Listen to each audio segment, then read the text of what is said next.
Boost your list's responsiveness by reverse engineering your competitors' best content. It doesn't matter what niche you're in, chances are you already have competitors. They have their own mailing lists. This is good news.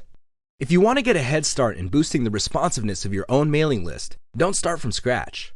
Sign up to all of your competitors' mailing lists and figure out what they're doing, and then come up with your own version based on some common elements of their materials.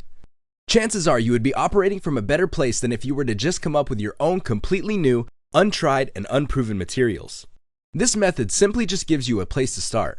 Don't just reverse engineer and stop. Use this as a place to start and then continuously optimize your materials to get better and better results. How it works. Find keywords related to your niche. You can use the Google Keyword Planner tool to get this information.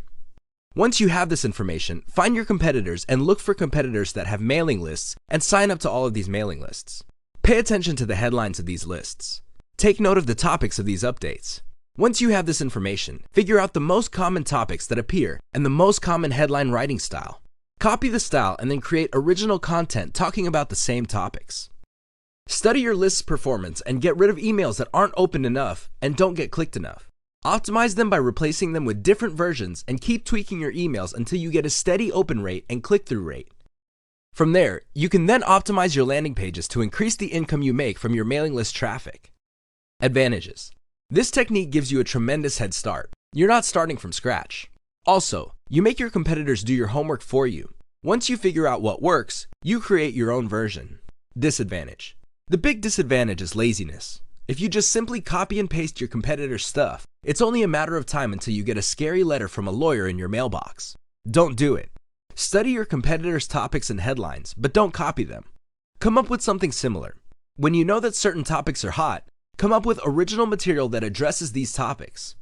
Please understand that there's a big difference between coming up with your own stuff based on the headline writing style and topics of your competitors and simply copying and pasting their materials. Reach out to your list and ask questions. Believe it or not, if you already have a list, simply reaching out to your list members is a great way of boosting responsiveness. When list publishers ask questions to their list members, the list members would think that they matter. They would think that they are important enough for the list publisher to want to listen to them. This is a big deal because, let's face it, a lot of those list members are actually on many other lists. Chances are many of these other list publishers couldn't really care less about what they have to say. You stand out from the crowd when you actively reach out and ask your customers what they think. What do you do with this information? Well, when you ask questions from your list members, you can use this for ideas on polls and other high engagement content you're going to be publishing on your list. By figuring out what they want and you sending them updates based on this info, you make them feel that they matter. You give them an equal voice in shaping the direction of your mailing list. Your mailing list is no longer some sort of one-way conversation with a captive audience. Instead, it becomes a product of a two-way collaboration between the publisher and an audience. This leads to a sense of community and can produce great results down the line. Advantages. If you reach out to your list consistently and constantly, you build your list on your members' actual needs. You're not operating out of theory. You're not simply copying what your competitors are doing. Instead, the list actually involves issues that your members are definitely interested in. This increases chances that people would emotionally buy into your list. They feel that they are part of something bigger, and this fosters a sense of community. Believe it or not, this enables you to distinguish your list from your competitors. Your competitors are probably just using canned emails that were written by somebody else. A lot of the stuff their list talks about probably has nothing to do with the actual needs of the list members. It's no surprise that a lot of those emails simply do not get opened and read. Disadvantage. The only disadvantage to reaching out to your list members and asking questions so you can craft the right kind of content involves statistical representations. You have to understand that in any group of 100 people, only a handful will have the time or motivation to want to talk to you if you ask questions. Be very careful of this situation because most vocal list members might not be all that statistically representative. This means that whatever suggestions they may have may not be actually the kind of improvements or content feedback that are shared by most other list members. Always be on the lookout for this. Look for warning signs so you can shoot for statistically representative feedback.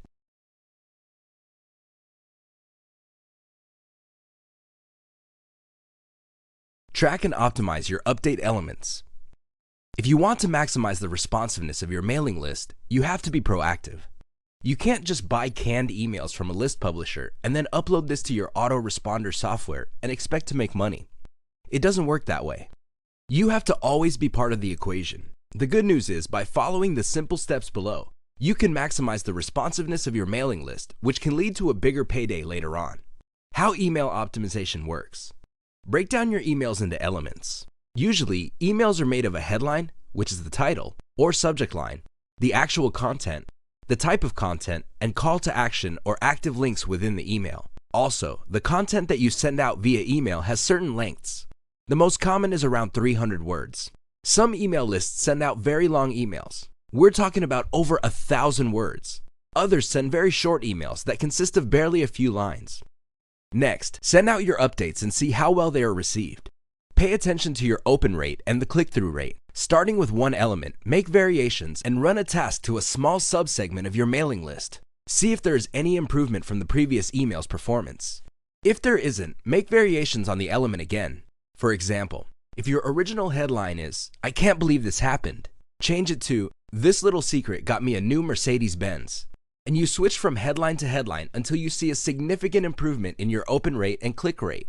Once you see an improvement, make small variations of that headline and test again to see if you can get more improvements. If there is no further improvement in responsiveness, you then move on to the next element. In this case, you can change the type of content, and from there, move on to content action and content length. Keep optimizing on an element-to-element basis until you maximize the overall responsiveness on your emails. Advantages. This technique is methodical because you're not just coming up with wholesale changes across the board. Instead, you're restricting your optimization to one specific element at a time. This removes all sorts of guesswork. A lot of list marketers fail because they make changes on a wholesale basis. They notice that their original email package is not getting any results, so they come up with a completely new package and then they get results. Little do they know that the change can be traced to only one small tweak instead of the wholesale change. But the problem is, they're clueless about this. They wouldn't know. With an element-by-element optimization model, you can pinpoint which elements you can tweak to maximize responsiveness. You're not relying on your intuition or gut feelings. This gives you a tremendous amount of control, and the process is predictable. It's also statistics-based. Either your emails are getting a lot of engagement, or they're not, so you optimize them. Disadvantage. The only disadvantage to this technique is its methodology. Remember, when you send out a variation of an email to a subsegment of your mailing list, you only send it to that subsegment once. You don't keep mailing everybody the same basic email as you make small tweaks. That's going to kill your mailing list. People are going to get annoyed and unsubscribe, or worse yet, stop reading your emails. This means you're going to have to send to small segments all of your emails as you optimize. This can be a serious problem because if your list is fairly small, you can quickly run out of list members when optimizing list elements. This drags out your timeline for optimization. Lock key content on your blog to build up your mailing list. This technique involves putting your very best blog content behind your page. People have to sign up to your mailing list in order to access key information. This technique builds a responsive mailing list of subscribers precisely because it filters for the most motivated subscribers. The big danger with most email lists turns on the fact that bad subscribers make for bad lists. People find themselves on your list simply because they're just looking for the booklet that you're offering. Once they get the free booklet, they don't bother to unsubscribe, but they also don't bother to read your emails. They become list squatters. They're completely useless. By stepping away from the model of offering freebies like booklets and instead offering your best information on your site, you create a reversed opt-in system. This is how it works. You publish high-quality content based on your readers' needs. These all lead to different solutions. People are all excited because they're seeing all these great solutions. However, throughout the content, they are reminded that there is one best solution out there. And by the time they get all excited about reading up on this amazing solution, they find out that they can only access it if they join your mailing list. Advantages.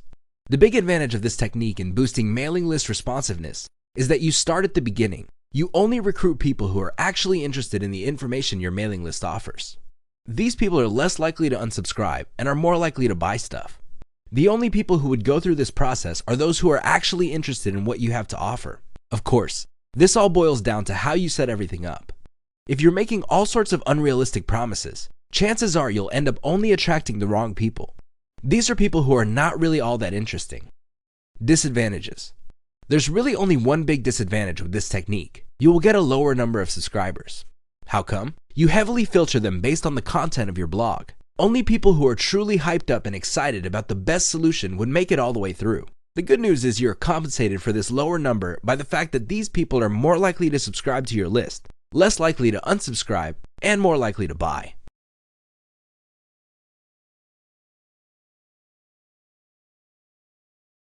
Offer a video series. It's easier for people to clearly understand the value a list offers and join that list if you appeal to them through video. When you present a video, you can pack a lot of information in one video clip. Not only will you be able to explain a lot of concepts, but you will also get people emotionally excited in what you have to offer. It creates a one-to-one kind of personal and emotional impact, especially if you're using a video spokesperson. Even if you're using an animation, you can still present enough information that people would be able to trust your solution enough to want to learn more. You can also tease the viewer regarding information that they can buy through the affiliate links that you are promoting. When you offer a video series to people visiting your blog or your landing page, this increases the likelihood that they would look forward to your emails. Remember, they're looking to watch the video series.